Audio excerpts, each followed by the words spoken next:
খুবই সহজভাবে একটা মজাদার পিঠার রেসিপি আজকে আপনাদের সাথে শেয়ার করতে যাচ্ছি। এটাকে আপনি কেক পিঠাও বলতে পারেন বা ডিমের পিঠাও বলতে পারেন। আসসালামু আলাইকুম, ওয়েলকাম করছি আরও একটি ব্লগ ভিডিওতে। কেমন আছেন সবাই? আশা করি সকলেই ভালো আছেন। আলহামদুলিল্লাহ, আমি তো অনেক ভালো আছি। এই পিঠাটা কিন্তু আমাদের গ্রামের বাড়িতে চালের গুঁড়ি দিয়েও তৈরি করে থাকে। তো আজকে আমি ময়দা দিয়ে এই পিঠাটা তৈরি করে নিচ্ছি। আর খুবই সহজভাবে খুবই অল্প সময়ে আপনি তৈরি করে ফেলতে পারবেন। এখানে আমি 2টো ডিম নিয়েছি এবং সাথে 1 কাপ ময়দা নিয়েছি, হাফ কাপ চিনি নিয়েছি আর সামান্য পরিমাণ বেকিং পাউডার লাগবে। বেকিং পাউডার না থাকলে বেকিং সোডা ব্যবহার করতে হবে। তো যাই হোক, প্রথমে ডিম 2টা ভেঙে নিয়েছি। ডিম চাইলে বাড়িয়ে কমিয়েও নিতে পারেন। কমালে আসলে টেস্টটা ভালো আসবে না, বাড়িয়ে দিলে বেশি ভালো লাগবে। তো এদিকে ডিম আর চিনিটাকে ভালো করে গুলিয়ে নিয়েছি। এখন দিয়ে দিলাম 1 চিমটি পরিমাণ বেকিং পাউডার আর হচ্ছে হাফ চা চামচ পরিমাণ হচ্ছে লবণ। লবণটা অবশ্যই টেস্ট ব্যালেন্স করে সেজন্য। আর হচ্ছে ময়দাটাকে চেলে নিব। প্রথমে হাফ কাপ পরিমাণ চেলে মিক্স করে নিব, তারপরে আবার হচ্ছে হাফ কাপ দিয়ে দিব। আর এখানে আমি একটু গুঁড়ো দুধ ব্যবহার করব, কারণ গুঁড়ো দুধটা ব্যবহার করলে অনেক ভালো টেস্ট আসে। আর গুঁড়ো দুধটা কিন্তু সম্পূর্ণরূপে অপশনাল। আপনি যদি চান যে স্কিপ করবেন তাহলে স্কিপ করতে পারেন, কোনো সমস্যা নেই।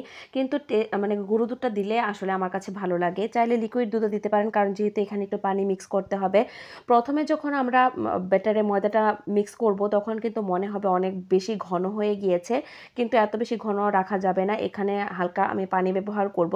চাইলে আপনারা লিকুইড দুধও ব্যবহার করতে পারেন, বেশি টেস্ট হবে।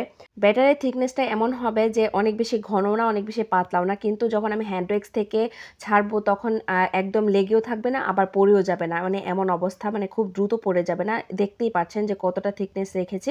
এরকম করে কনসিস্টেন্সিটা করে রাখবেন। আর এদিকে একটি পাত্রে হচ্ছে তেল গরম করে নিয়েছি এবং একটা গোল চামচ নিয়েছি। চামচের মধ্যে হচ্ছে চামচটাকে অনেকক্ষণ গরম করে নিয়েছি। আমি চেয়েছিলাম যে চামচের শেপটা দিয়ে করব, কিন্তু আসলে এটা আমার কাছে বেশি ঝামেলা মনে হয়েছিল। পরে মনে হয়েছে যে আমি ঢেলে ঢেলেই দিয়ে দিই, কারণ চামচে দিলে না সুন্দর মানে গোল শেপটা হয়। আর এত বেশি ফুলকো ফুলকো হয়েছিল যে পরবর্তীতে আর চামচে দেওয়া যাচ্ছিল না, কারণ শেপ আনাই যাচ্ছে না।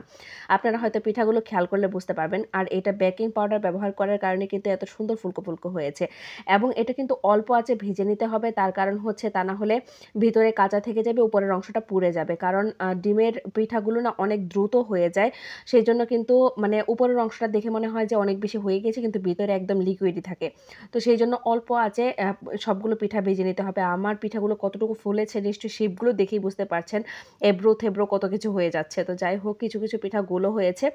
আর এই পিঠাটা খেতে অসম্ভব মজাদার হয়। আর এটা হচ্ছে মানে পুরোটাই ব্যাটারটা হচ্ছে কেকের ব্যাটার। শুধুমাত্র তেলে ভেজেছি, কারণ কেক বেক করতে গেলে মোটামুটি অনেকটা সময়ের প্রয়োজন হয়। এই পিঠাটা বানাতে গেলে তার থেকে অনেক কম সময় লাগে এবং অনেক ঝামেলাও কম লাগে। তো সেই জন্য কিন্তু আমি বানিয়ে নিয়েছি। দেখেন ভিতরের অংশটা কতটা সুন্দর হয়েছে, কতটা সফট হয়েছে। অনেক বেশি গরম ছিল, আমি আসলে ধরতেই পারছিলাম না। তো আজকে এই রেসিপিটা এই পর্যন্তই। ভালো থাকবেন, আল্লাহ হাফেজ।